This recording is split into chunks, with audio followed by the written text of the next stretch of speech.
ভোর রাত্রে জনি দাস নামে এবারের এসএসসি পরীক্ষার্থী তাকে হত্যা করা হয়েছে। তারই প্রতিবাদে হবিগঞ্জের সম্মিলিত নাগরিক আন্দোলনের পক্ষ থেকে আমরা এক বিক্ষিপ্ত সমাবেশের আয়োজন করেছি। আপনারা যে যেখানে আছেন আপনারা আমাদের এই বিক্ষিপ্ত সমাবেশে যোগদান করুন। আজকের এই সমাবেশে আমাদের সম্মিলিত নাগরিক আন্দোলনের সভাপতি বিজু চক্রবর্তী এই সভার সভাপতিত্ব করবেন এবং আমি অনুরোধ করব যারা বক্তব্য দিতে চান এখানে এসে নিজ দায়িত্বে বক্তব্য দিবেন, কারণ আমরা সবার নাম ঠিকানা জানা নাই। এই কারণে আমি অনুরোধ করছি আপনারা যেই বক্তব্য দেন আসুন, এসে আপনি বক্তব্য রাখুন। এখন এই সভা প্রারম্ভে কিছু কথা বলবেন আপনাদের উদ্দেশ্যে আমাদের সংগঠনের সভাপতি বিজু চক্রবর্তী।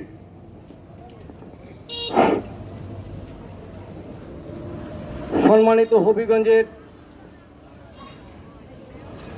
নাগরিক বৃন্দ, সম্মিলিত নাগরিক আন্দোলন এটা নাগরিকদের একটি সংগঠন।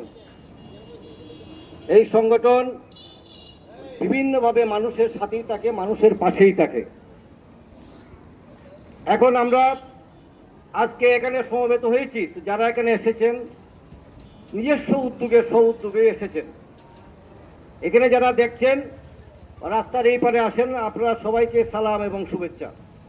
প্রিয় ভাইরা, এই হবিগঞ্জ শহরে আমরা একদিন আগে যে ঘটনাটি ঘটল, নাগরিক জীবনে মানুষদেরকে অত্যন্ত আতঙ্কিত আজকে আমাদের এই হবিগঞ্জের নাগরিকরা। নিজের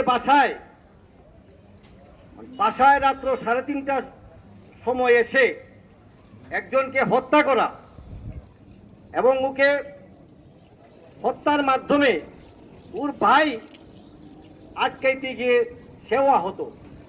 আমাদের পাশে ওই স্কুল শিক্ষার্থী জনি দাসের বাবা এখানে উপস্থিত আছেন। এখানে যারা আছেন আপনারা যারা বক্তব্য রাখবেন আপনারা একটু সময়ের প্রতি লক্ষ্য রাখেন। এখানে অনেকেই এখানে বক্তব্য রাখবেন বা যারা বক্তব্য দিতে চান। আমরা এখানে দাঁড়িয়েছি শুধু একটাই আমাদের দাবি, আমরা একটি নিরাপদ জীবন চাই।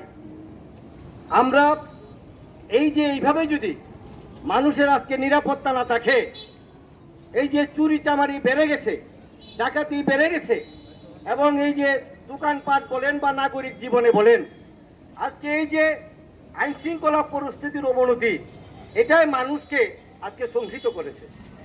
মানুষ আজ এই অবস্থা থেকে পরিত্রাণ চায়। আমরা যারা এখানে এসেছি হবিগঞ্জের নাগরিকদের পক্ষ থেকে দাঁড়িয়েছি, আমরা এই অবস্থা থেকে আমরা পরিত্রাণ চাই।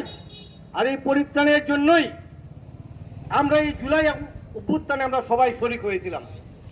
আমরা ভাবছিলাম মানুষ একটি নিরাপদ একটি জীবন পাবে, তাই একটি নিরাপদ জীবন। এবং এই যে জনি যে আমাদের স্কুল শিক্ষার্থী আজকে নিহত হইল, খুনি আজকে এইভাবে নৃশংসভাবে একজনকে এলুপাতারিভাবে কুবিয়ে মারল, এই দৃশ্য মানুষের হৃদয়কে আন্দোলিত হয়েছে, মানুষের হৃদয়কে স্পর্শ করেছে। আমি দেখছি হবিগঞ্জ শহরের সমস্ত মানুষ এটা নিয়ে অনেক বিক্ষুব্ধ। তাই এই বিক্ষুব্ধতার সাথে থেকে আমরা একদিকে ব্যথিত, একদিকে মর্মাহত, অন্যদিকে বিক্ষুব্ধ। আমরা আইন শৃঙ্খলা পরিস্থিতির উন্নতি চাই, আমরা আইন শৃঙ্খলা পরিস্থিতির অবস্থার উন্নতি চাই। আজকে যারা এখানে হয়তো গোয়েন্দা সংস্থার লোকজন আছেন, আমরা দেখতে পাচ্ছি আপনারা এখানে আশেপাশে আছেন, আমরা আপনাদেরকে চিনি, আমাদেরকেও আপনারা চিনেন।